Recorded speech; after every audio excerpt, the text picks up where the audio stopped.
What's going on, AfterBuzzers? Welcome back. We're so happy to see you. I have a very, very special show for you today. We have the Isaac Keys in studio. Stay with us. You're tuned in to AfterBuzz TV, the ESPN of TV talk. Now, let the buzz begin. Hey, you gotta show us your move. Y'all always come. Hey, come on with the 1, 2, 1. Chest jump. You gotta get serious. Y'all always come through with the music though. You know, my we have second the time lights, here, but we have every the time music. y'all It's a keep the party. vibe right after buzz. Absolutely. You know what? We're so happy to have you back. We've had you here before talking to us about all the different things you have going on. And today we're going to focus a little more on Get Shorty, but we're definitely going to venture off because we know your fans want to know everything that you have going on. Let's do it. You know, but we're going to go ahead and just jump right in. You know, if you're watching, I'm so happy to have you guys back. I'm Thalmaine Bazeway Daniel. I'm always here with you. And to the left of me, I have the Isaac Keys. Go ahead and say hi to everybody. Well, hello, everybody. Thank you for having me. I'm here at AfterBuzz. Thelma, let's do it. I'm excited to be here. Thank you for having the me. wonderful thing that I love about Ed is we see this character and he starts off seeming like he doesn't have a lot to say, right? But I actually think it's because of his presence. He's always had a big presence in the show. And I think it's really interesting how we cut to him last season having a conversation with Miles, talking about wanting to transition into acting. And I think that's so wonderful because you in real life, you played football for 6 years and you've successfully transitioned into acting. What was that process like for you?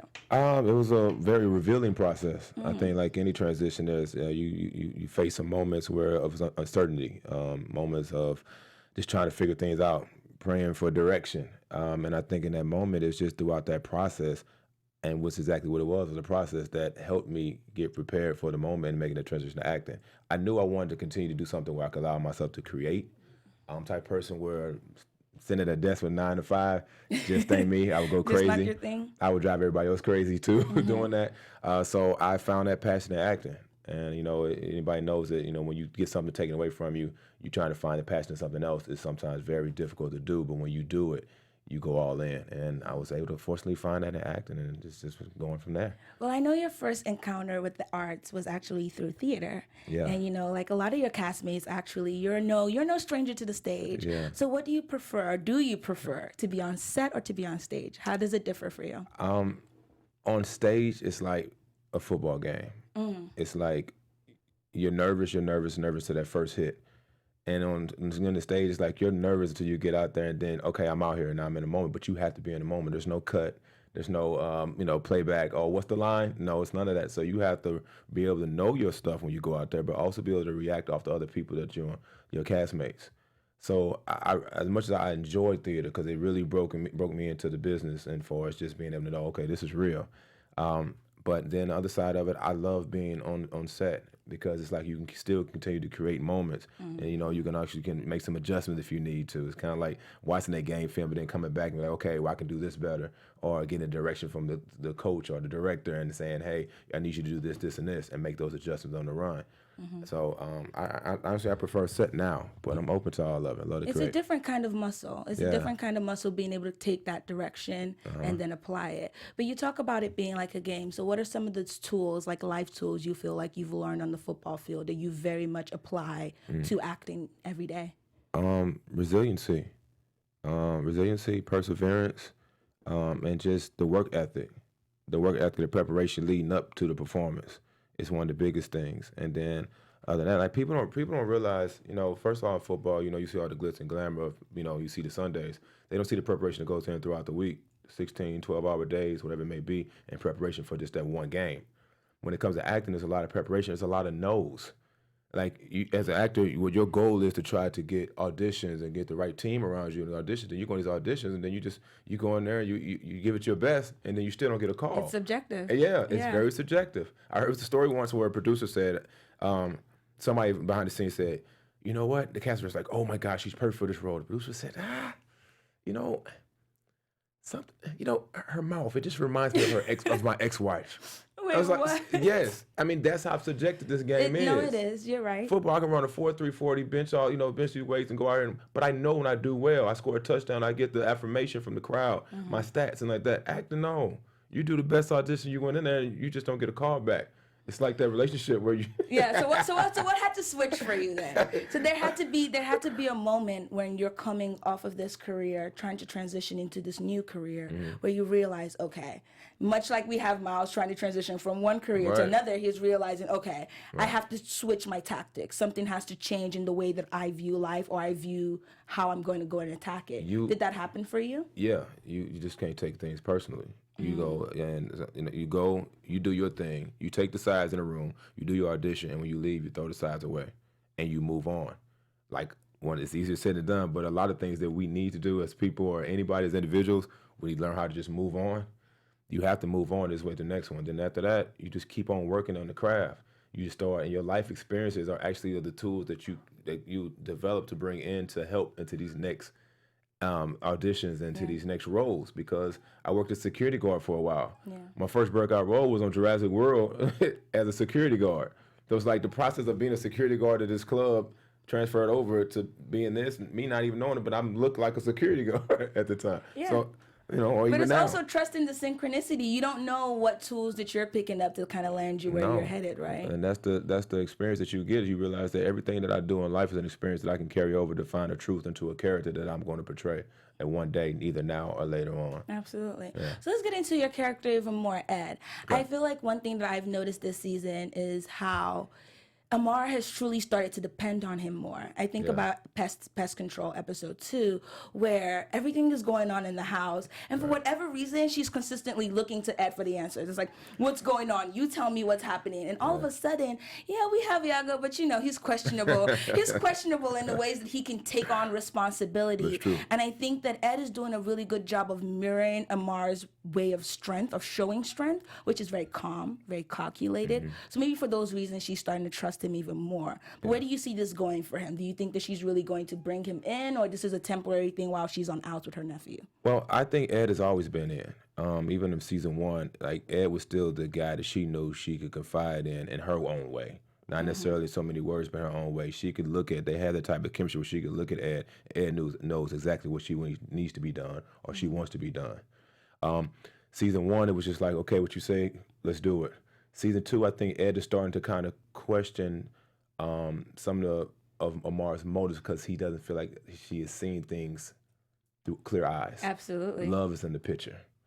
Love is in the picture. She's starting to get a little frustrated in some things, and I think this is love. Yeah, it can blind you at times. So emotions make you cry sometimes. I had a song about that. We know you. He sings. You know what that is. He acts. Okay, we know you do a lot. We'll get into that too. But yes, you said she's blinded by love at the moment. I think so, and I think she's just Ed is trying to take it upon himself more to be able to kind of speak on her behalf, or at least plant seeds that she can start to think about. I found that shocking, though. I found that very shocking and a little scary, because we were all a little in our boots for Ed to actually go out of his way to essentially lie to Amara, with the Capacito cartel, setting up. Yes, his intentions were in the right place, but that was dangerous, don't you think? It was one of those what I call a parent lie.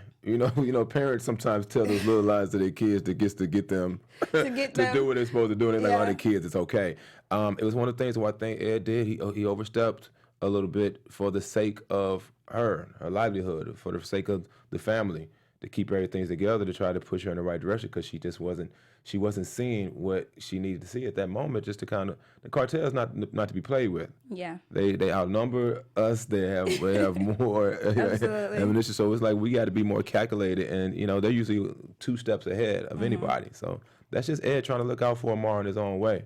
Do you think it's going to come back to him? Do you think she's going to find out? Because when she looked back, when there was a confusion of how did this happen, Ed was just like, I don't know. And she bought it. Yeah. But do you think it's going to come back around? I think she knew. I think she understood at that point, but at the same time, nobody's safe necessarily in Amara's camp, but Ed and Amara have a certain type of relationship. That's true. I think. I think actually what struck me a little odd in that situation was the fact, I think the reason he actually stepped in was that Amara usually is able to see things full picture, holistically. And like you said, she's a little blinded. I don't necessarily think it's just a relationship. I think it's the fact that it's family, but she's not looking out for all of you guys and all of her camp as she should be. Because at the end of the day, if the cartel comes after you, who's going to be dropping? It's the soldiers that you have around you. And I think that's what really was worrisome to Ed. And then sitting in the phone call, trying to call Miles and get help, and he's realizing, well, no one is really looking out for me at this point. So we haven't gotten any real backstory when it comes to Ed. Yeah. We don't know how he even ended up. We hope that's coming to season 3, 4, 5. Listen, but can we speculate though? Can we speculate? Because I want to know, because it's important, right? As an actor, I'm sure in your head you've kind of created some kind of story to him. So tell us what you think. How he ended up with Amar and Amar's crew. It's funny because when we got the go here for season 1, Amara, who is Lydia Porter, we sat down and had lunch before we started shooting anything. We said, well, what is our backstory? And we created a few things, and it kind of became very similar in a sense. But I think Ed had to come from a dark place in order to, and I think somewhere Amara kind of had to save him. And that's where the kind of loyalty started.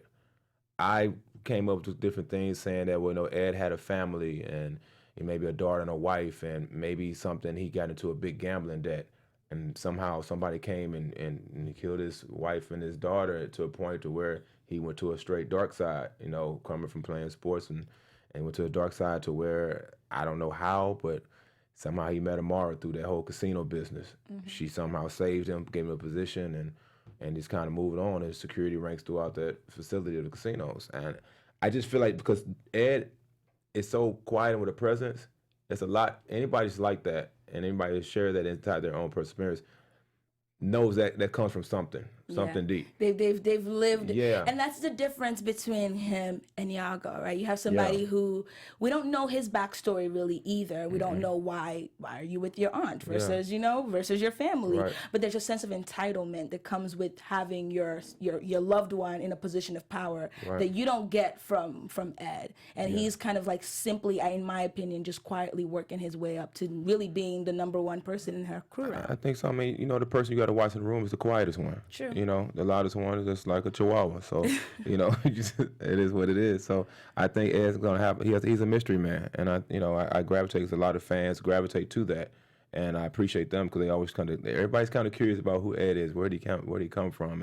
and what's he up to. And I think they're doing a great job. David Holmes and the other writing team are doing a great job, just kind of starting to unravel who Ed is, peeling back the layers and just showing different things. And he did something so out of character this episode here. Nobody's ever seen that with Ed. Like in episode 8, So go into some more details with that.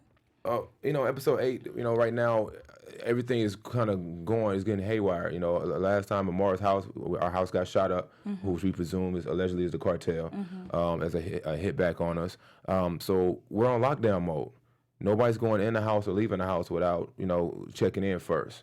But within that whole process is getting, the guys are all in the same house. Amara's in there thinking in her room. The guys are starting to get restless. Some guys watch TV. We got Ross over here trying to hype Ed up to, just for no reason, starting to beatbox and beat on the table, which, guys do anyway when they start getting, restless.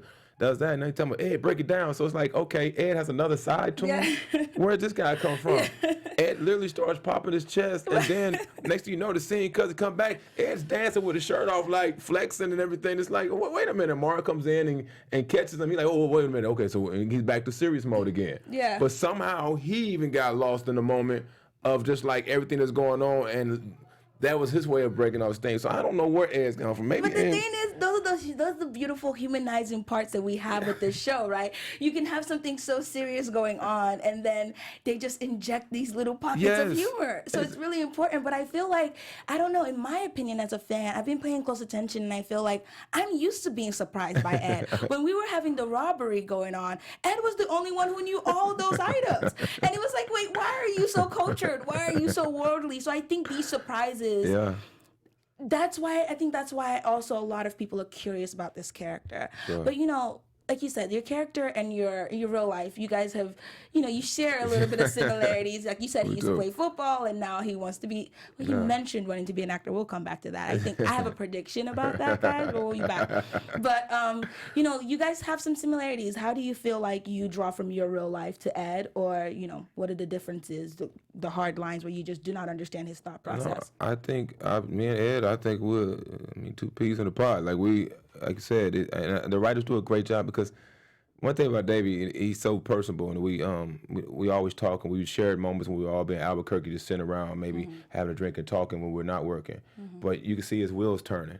So he'll take, and look at some real life experiences that he may grab from just a conversation, and then use those. I can see as the writing continues to go on. So I mean, I have the inner side is kind of, it's quiet. I'm a Gemini, so you get 2 for 1. I'm like happy hour. Who doesn't like happy hour? So, but I'm the quiet. Sometimes I'm quiet, but then people know it's like I'm energetic, and I'm just, I have a lot of personality, and I'm like can be the life of the party, or what my friends call the fun bully at times. But I think we're gonna need a little more clarification on that one. The fun bully. I just like everybody to have a good time. So prior to now, we're talking about his group of 7 guys. He has a group of 7. This is my Morehouse brother. If you missed that part too. Yeah. So I see that your role is you're the fun bully. Go ahead and tell us a little bit more about that. Man, it was a name that was deemed to me. We do an annual Vegas trip, and at times, it's like I frequent Vegas, so some of my friends are coming there, so it's like, okay, I know we need to do this, and this. Yeah, you got to go to the pool party, so no question that. Okay. So and you don't really make a lot of plans, all right, because it's Vegas, and at any time, at the pool party, you might not even make it out that night. And that's the thing about day parties. Yeah, so it's just over time periods. Like I like people to have a good time, and bring the right energy, and just come to have a good time. I can't say that enough. And that's how Ed was this episode. We see that Ed likes to have a good time too. Yeah. So. But you're doing a lot of projects outside of Get Shorty, and we see you working, and you have a character G on The Oath. Yeah. How do you like that character? It's a little different, but very similar as well. So The Oath is a series that is streamed on Crackle, which is by Sony. So Sony Crackle. Which is great that we have these outlets, these consistent digital outlets for people to tell their stories. So many platforms for all the content that's being made, and that's great for actors. It's great for everybody that works in this industry. Especially when we get it going right. So Sony Crackle, The Oath, we just did season 1. We shot in Puerto Rico. Shout out to Puerto Rico. Very resilient. I love the people in Puerto Rico. You talking about energy? No, we definitely talked about this because your co-stars also have Puerto Rican, and he was here last week. Yeah. So G comes in as part of a street gang, but as they show in season 1, which you can watch now and stream that, G is very opportunistic in a way. Like he's part of a street gang with the Neckbone being the leader of that gang, but G is just kind of guy. How he's different from Ed is that he's just not loyal. Ed is loyal. G is like, okay, what's the next move? Who's it gonna be with? Oh, you're gonna be on top. Okay, well, let me find my niche in that. He has a plot. He has a plot. Yeah, he's trying to win, but he wasn't as hardened in that first season because he's getting chased by cops and beat up by cops and all these different things in the first season. But I think there's a exciting thing about it is that as not a spoiler alert, but you should have already watched season 1. So come on, hurry up. At the end of the last episode, G might have met his fate via Neckbone. But there's a season 2 coming back, which will air, I think, later this year. And you might get a G appearance or 2 or 3 or 4 in that. And you all need to make sure you check out season 2 of The Oath. And amazing cast. Leona Lewis joined us. Christine Milian joined us.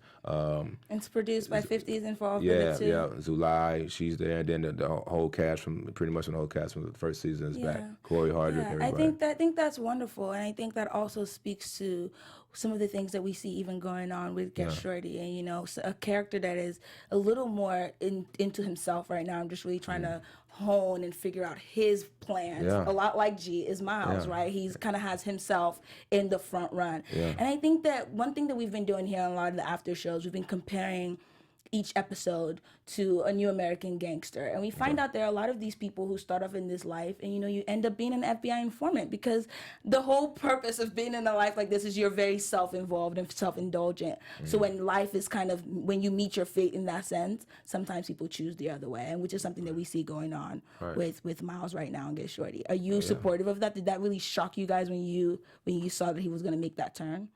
No. What was the table like when you guys read that? First of all, our table reads are off the chain. Our table reads be so fun. Really? Because I heard the first table read, Caroline had all her lines memorized. Oh, Caroline. Carolina's But how a did beast. But how did she not know she was Shorty? She's on the craft. I don't know. She's a beast, though. She is a beast. Everybody She's was looking at the amazing. paper like they look up. Caroline was looking like this at Miles. She was the whole time. She was just looking like, yes, saying a line. I was like, oh, shit, am I supposed to know my lines like this, too? Like, I just got it yesterday. And she's so charismatic. Yeah, and I she's totally great. understand that because, this project has been done on so many different aspects, and Shorty's a different person each time. And she's such a loving person. She gives the best hugs. Oh, okay. So give us some everybody. insight, because you guys are such a tight knit cast. It's comedy. What is the dynamics in real life? It is comedy. Miles, Chris O'Dowd, he comes in, oh, there you are, my friend. He come in, he hug you, and his beard scratches you, then he kisses you on your forehead. Man, get off me. Oh, that's how they tap you on the back, like, leave me alone. Ray is just, he sits down, and Ray just has a million stories, great stories, and he tells his stories. Adam Arkin, who's one of our directors and producers, he'll just be quiet for a second. All of a sudden, he'll just go right into a joke. There's no just go into the joke. Prelude, Just go right into it, and they're all hilarious. But we have one of the most amazing casts, but not just our cast, our crew. Yeah. Our crew is like, everybody looks forward to coming to work. They look forward to coming to work and just going under every day. It's just like we shooting. It's fun. Yeah, I think that definitely translates. And you guys are definitely a cast where you have people who are multi-talented. You have Sam Styles on there who's a singer. You have Goyle who does, he does poetry and spoken word. And you also get into music, and you're also an athlete. So you have everybody getting into one thing or another. And actually, one thing that was really interesting about Banana Split, do you remember seeing Ray Romano's son on the episode, Matt Romano? Did you have an opportunity to meet him or see how Ray embarrassed him and tried to do it on Jimmy Kimmel? Ray talks about his kids all the time, That's and wonderful. so it's always funny when he does that. But I wasn't on set that day.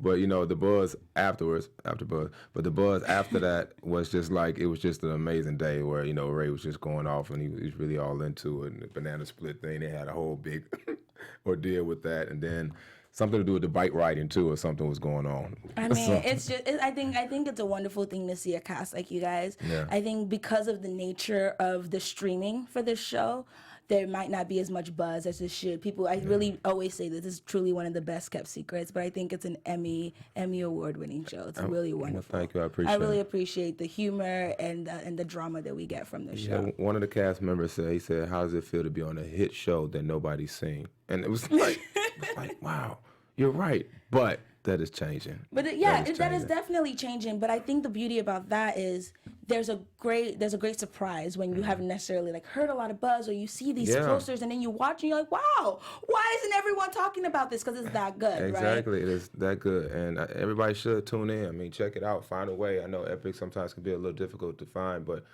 I don't know. Text me. I think I can get 5 devices on my So my Epix that was account. definitely him reaching out to you guys. Go ahead and DM him for his number, and he will send you an Epix account. Okay, you heard it here. Breaking news. That's right. So so you're just such a positive person. You have a great energy, and you're consistently, like I said, your character is amazing, but you've been through a lot as well. What is a mantra that you kind of live by when it comes to this? Or just in life in general? No, I definitely have. No, I have a few of them. The grind doesn't stop. It just changes. It's a big one for me. Work hard, play harder. Other ones, live life. We got one life to live, and it's like, sometimes we get so caught up in all the negativity of things, in our personal life and outside influence, that we're not taking advantage of living our life and enjoying moments. Because the moments will create experiences, and experiences life. So it seems like you've been living a great life, right? So if your life had to be a movie, I want you to tell me what the movie title would be and who would play you. Wow. My life could be a movie. I mean, you're live life. You said you frequent Vegas. Because I'm trying to practice what I preach. Work hard, play harder. I mean, you just gave us motivational speeches right now. It's going to be work hard, play harder. Okay. That's going to be the name of the movie. I kind of helped you with that one. You did. I get an assist, executive producer role. Okay, thanks. Yeah. Okay, all right. So who plays you? Who plays me?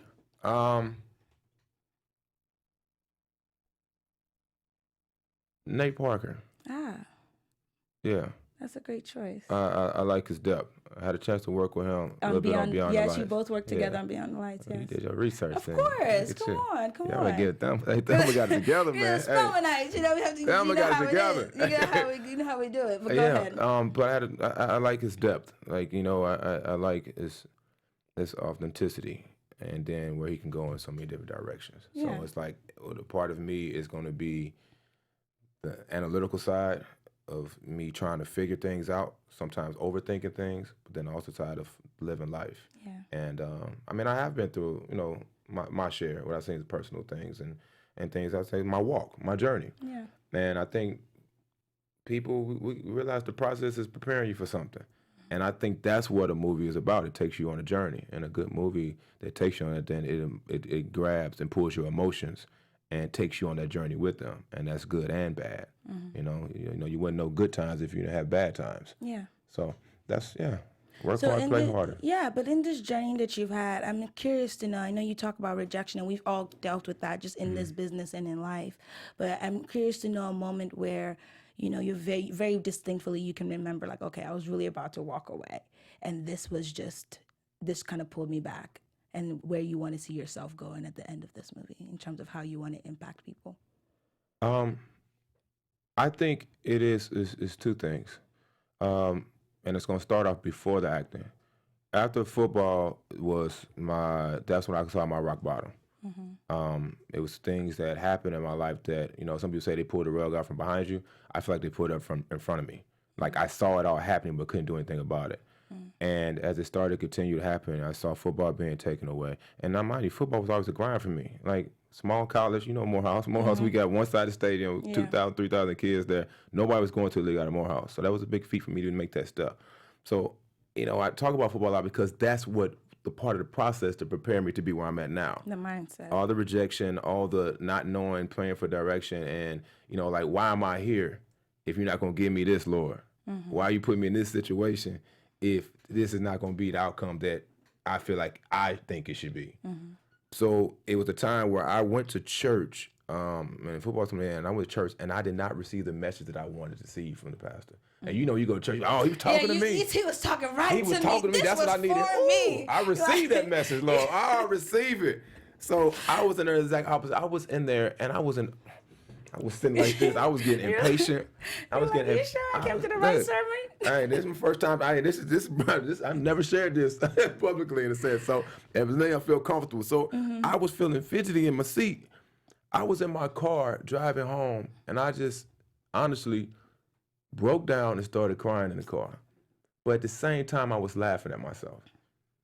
That's why I think the acting thing was already involved. I'm sitting there looking at the rearview mirror, and I started crying, and like this, and I started laughing, like you're crying right now. It was the point to where I realized that I'm not in control anymore. That's right.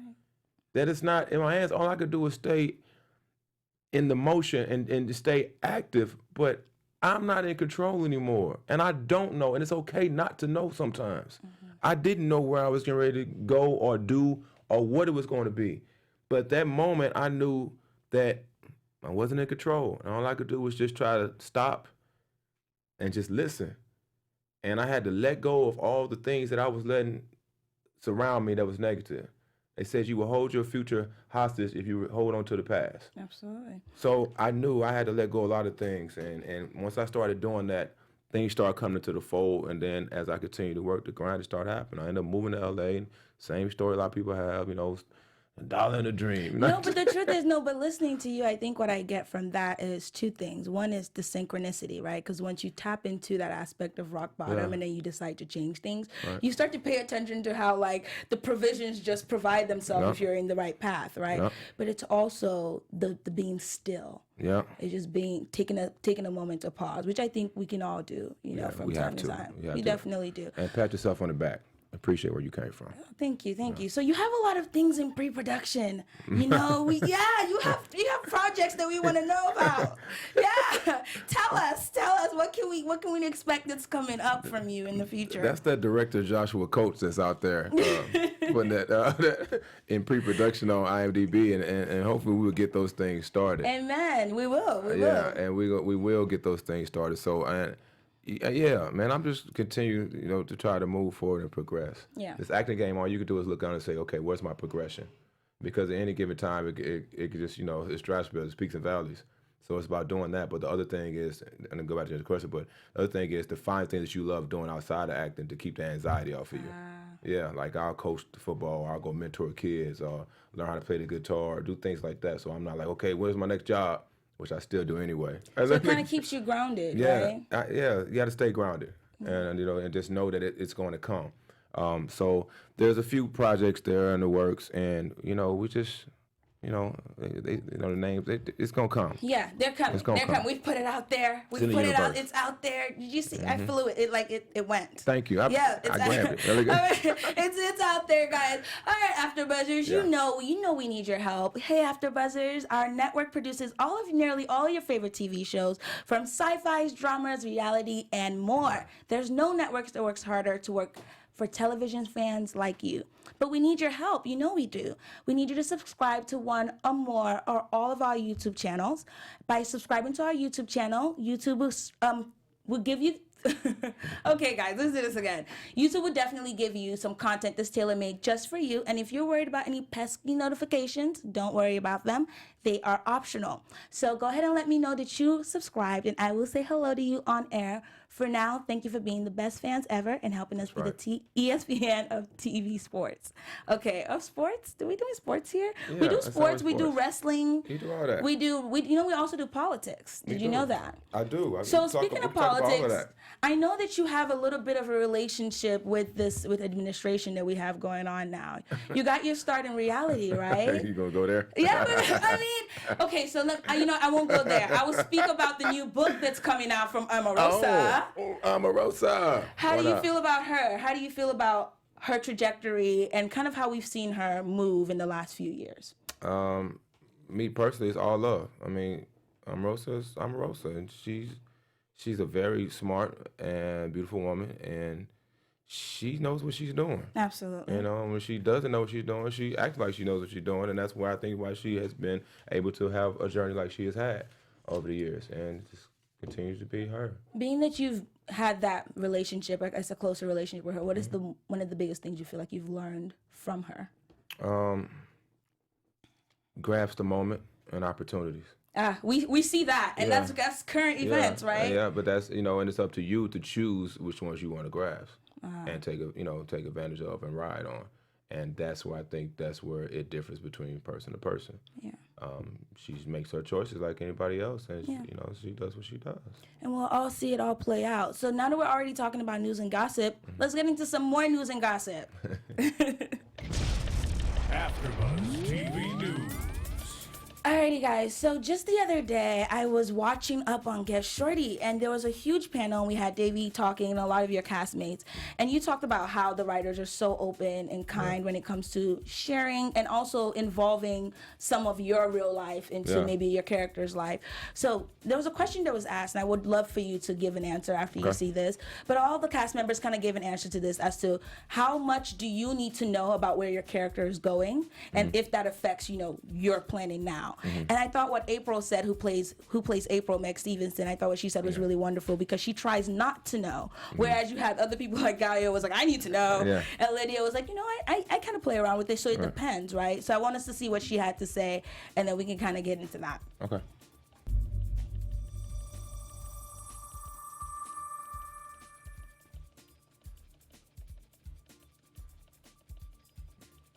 We've seen some new faces this season. Felicity Huffman's been really fun to watch. Can you talk about shaping that character Actually, a little bit? Felicity Huffman joining the cast was actually really wonderful. She's bringing something different to what you would think an FBI agent would be. Yeah, I mean, I talked to Felicity about maybe doing something on the show, and I did, so we kind of were looking for a role for her.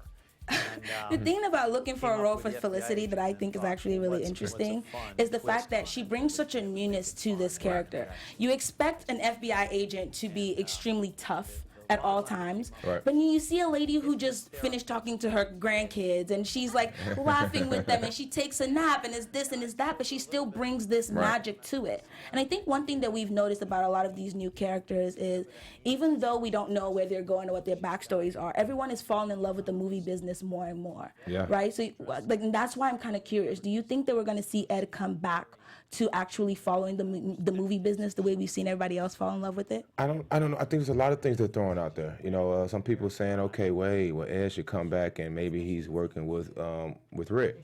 Maybe he's working with Rick or something, and they're doing something. People are getting creative. They're getting really creative. Or, you know, is he going to try to go find Amara and make sure that she's okay? Or we have to separate. Right now, it's really tricky because the FBI is involved. Yeah. And, you know, you just don't know who are they going to come after in the moment. But having Felicity there was just amazing that she would even come join the show and be a part of it. And she's brought so much to that character. She has. Yeah.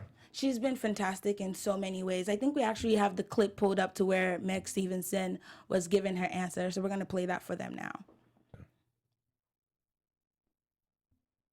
So definitely. And I feel like in addition to her being great, you know, we might actually be having Meg coming in either this. You have to. We have to have her coming in. I think she was, in. you know, the thing that I think is really interesting, we haven't seen a love interest for Ed yet. Yeah. And I would love to see that, but I think Me too. Right? I want to see a love interest for Ed. I want to see a love interest for Yago. But I also, because I think that's where we'll get a little more of the backstory from there. But how are you feeling about April and Miles? Do you think that she's really hurt by him going with Jeannie?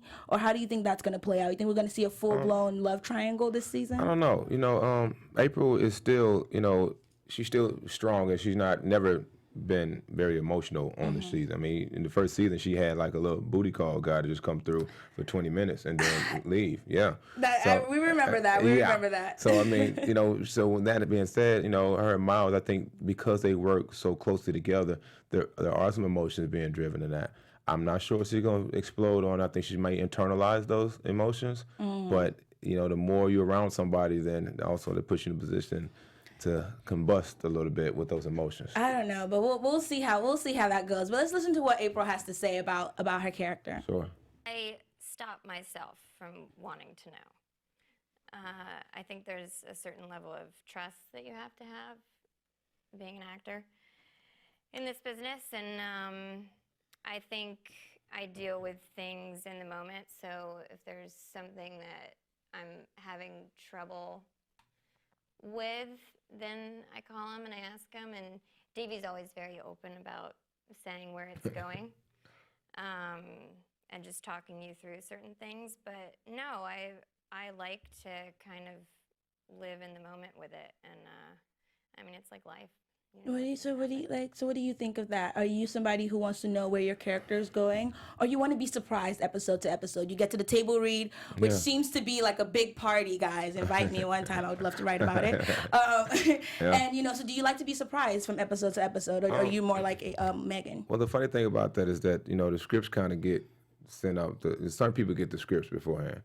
And most of the time they're part of production, so sometimes they can't hold it in, so they start trying to leak stuff to you. Oh, have you seen the script yet? Like, no, I haven't seen it. Have you seen it like that? You be like, no, I haven't seen it. What happened? Oh man, you're gonna love it. Oh, Ed, man, wait, what? You know, so you get all that before you even get in there. But me personally, I kind of like a mixture. I mean, because even if I know some of the things that are gonna happen, I mean, I'm always gonna know before I shoot it because we have to go over the lines and I have to prepare for it.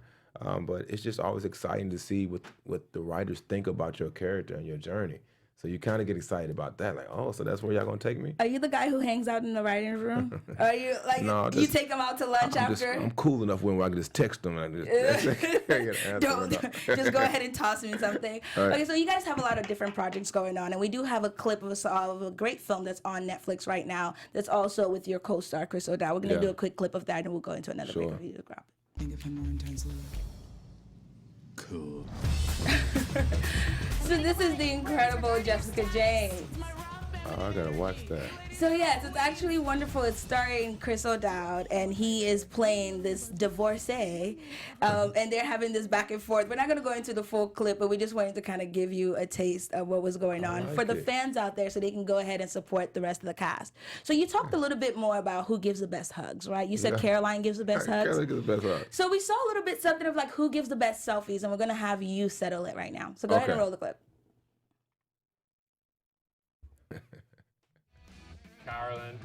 Caroline died. Yeah. Caroline. Ding. Just run up to people. I'm like, hey, selfie. Just run away. That would be Megan Stevenson. Megan.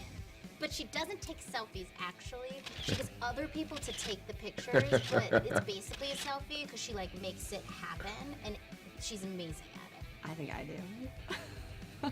Yeah, I mean, I take good pictures too. Yeah, I'm pretty good at selfies. So you get to settle it. Cass is Who takes the best selfies? Carolyn does. She does. And I'm a little upset because I'm not in any of their selfies. So I mean, it would be a ussy, but Like, I'm gonna what? fix that. They're probably just jealous. They don't want you. They don't want you stealing the shine from them. That might be, but no, I'll get Carolyn. We don't shoot on the same day sometimes, but I'll find her. That's my girl, and I'm so proud and happy for her and the things she's been doing. Yeah, she's definitely.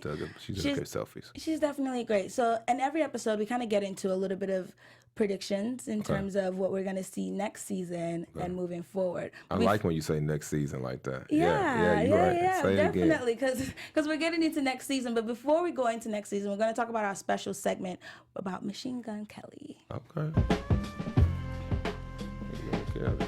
Alrighty, guys. You know, every episode we talk to you about different American gangsters, and today we'll be talking about George Kelly Barnes, also known as Machine Gun Kelly. Right. He was a bootlegger, yes, back in the day, way back in the day when alcohol was illegal, during the Prohibition era. That's when he was nicknamed after his favorite weapon, a machine gun.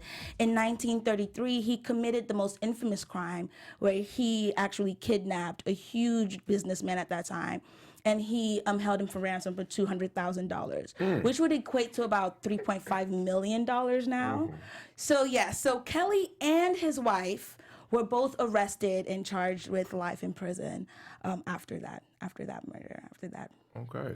Yeah, it's pretty sad because we've been talking a lot about different people who were able to be turned into FBI informants, but he wasn't one of them. He wasn't. He was definitely not. But, you know, today he lives on in pop culture through rappers like Machine Gun Kelly. I'm like, that's I thought you were talking about. I'm like, No. But I like the other one better, I think. No. Machine Gun Kelly was a criminal, and he actually was a very dangerous armed robber, and you know he did this for quite some time. You need to be dangerous going against Eminem like that too. This one does. I mean, but at least he didn't turn into a snitch like somebody we know. Yeah. But is that such a bad thing though? Is that such a bad thing when you're putting your family? I mean, okay, we'll just give. I mean, in terms of Miles, that's the dilemma that we're having right now, right? Yeah, Miles is showing another side of him.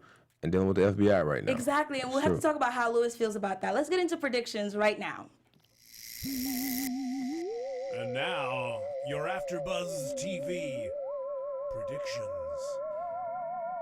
This song is so creepy, like leads you up to what's to come. Well, you know Halloween's coming up anyway. So. You gonna go to horror nights? Are you a horror nights kind of person? Yeah, I am. I don't like to be scared. I like to laugh, like, you know, but scared? No. Okay, so let's talk about this. So how are you feeling about this season? First of all, I want to know where you see your character going in the next episodes to come. You know, we have a couple episodes left till the season is over. And then predictions for season 2. 3. 3, yeah, it's 3. I feel like Ed is still going to try to... he's trying to pick up the pieces, but at the same time, it's gonna be in a timely manner. Ed's gonna have to try to figure out who's he gonna be able to help, mainly Amara, but we got to get her out to get her safe first. And I think from there, he's gonna have to try to protect himself a little bit too, and just kind of see where things unfold. I think going to season 3 is so up in the air because there's so many things. When people tune in, they see how the finale happens. They're gonna be like, okay, it's so much going on. I don't even know where to begin to start to encapsulate the rest of what season 3 is going to be like. But let's just keep saying season 3, and we get a season 3. We will get a season 3. I know we will, and I'm just looking forward to just doing it and just seeing all these characters involved, how we bring people out because they picked up new characters. It's some new characters that come into the scene into the last episodes, and I think people enjoy them as well. So can you just tell us about Lawrence really quickly? Like, where's I'm just still curious how creepy this guy is. He took creepy to a whole nother level. Please tell me just a little bit of something. Is he going to jail? Are we gonna see something going on? Is April gonna become the head of the company? Can you just drop a little nugget for us? Because that's my prediction. And as in real life and now in Hollywood. Exactly. People seem to skate on some things, and I don't know. I think he might be able to get around some things, man. He is definitely creepy and how he goes about things, but he's also very powerful in that business. So I think it's going to be interesting to see how he kind of manifests And I can't give too much of it because I don't want to do too much of spoiler Okay, alert. okay. Well, We we'll got let you slide on that one. 2 more episodes left. Okay, so and let's just say he's gonna choose a side and he's gonna try to roll with it. Okay. Save himself. Okay, I really hope. Okay, guys, I gave you guys my prediction last week, so I'll give you something new this time. Ed ain't no snitch. Okay. Okay, so in terms of Lewis and Gladys, we have Lewis, we have Gladys, we have their relationship going on. When I saw Lewis pull the gun on Miles in the trade show, I felt like it was the beginning of the end, and then they had their fight, which either felt like this is healing or this is really over. Right. Where do you think that's gonna go in terms of that bromance? I think that bromance is exactly what it is. It's bromance. It's like brothers. It's like brothers fighting, but they still gotta come back together at some point. It's a lot of tension right now between the two of them, and that was their release. Mm-hmm. Because you got Lewis on one end. It's like, I'm not ratting. My family does not rat. We don't do that. So that he's hurt at the fact that Miles will even come to him with this and to save his family. Because Lewis is trying to have a baby, and he's still like, I'm not ratting. Yeah. So I think it was a release of everything that's built up. Because you always think about it, Lewis still deeply inside has a little resemblance. Like he said, I worked for Amar for 10 years, and I never even got pinched or whatever. He said, I've been a producer for 2-3 months, and I've got shot 5 times. Yeah. Right. But I also think there's the same way Ed is starting to realize that Amara doesn't prioritize his safety as much as she should. I think that's the same realization that Lewis is coming to when it comes to Miles, because there are a lot of things that Miles has done, whether it's going to the cartel for $2 million to fund the movie that he said no to, or even moving out to California to even be a producer in the first place, putting my name on the script. There's just been levels and levels and levels of things that you do, and it feels as though you're only moving from a one-track mind of what is best for Miles. And I think they're a little bit more emotionally connected. I think, honestly, with Ed, his only responsibility is Amara. Exactly. So he no families, no none of that. So he's not afraid about what's going to happen to him or feel like his safety is in jeopardy in a sense. I think it's more is Amara's safety's in jeopardy. That's what he's more focused on. I think that's what the unique thing about Ed is that he's putting her before himself. And the other characters, Miles is, kind of doing it over there, and Lewis is like, hey. Even her own Ken. Her own Ken doesn't puts themselves before her. Yeah, Ed is the only loyal one. Man, you are the real OG on Get Shorty then. Okay, so last little thing about Ed. Is he going to get into the movie business? Just tell us really quickly. Is he going to be a movie star? I don't know. Do people think Ed would be a good actor? Like he'd be a movie star? Ed thinks he'd be a good actor. They hold the gun wrong. And that's the main thing. And everybody knows they do hold the gun wrong in these gangster movies sometimes. All right, guys. Thank you so much for being here with us today. Oh, my goodness. So tell us where we can follow up with you, where we can keep up with you, your social handles. Everything is simple. It's Isaac Keys. Everything. That's all. That easy. I'm not so simple, guys. You can catch me on Twitter at Moxie_Soul and Instagram at Thelmy. I'm Thelmy Bazeway Daniel, and I'm always blessed to be here. Thank you guys so much. Buzz you later. Yes, indeed. Thank you all. Thank you for having me. Our founder, Keven Undergaro, Phil Svitek, and me, Maria Menounos, would like to thank you for tuning in to AfterBuzz TV. Remember, we're not just the first, we're the biggest in the world, and we're the only destination for all your favorite TV shows. Whatever you crave, we've got it. So go to AfterBuzzTV.com and check out our lineup. Buzz you later. The views expressed herein are those of the host only and do not necessarily reflect the views of AfterBuzz TV or its owners or principals.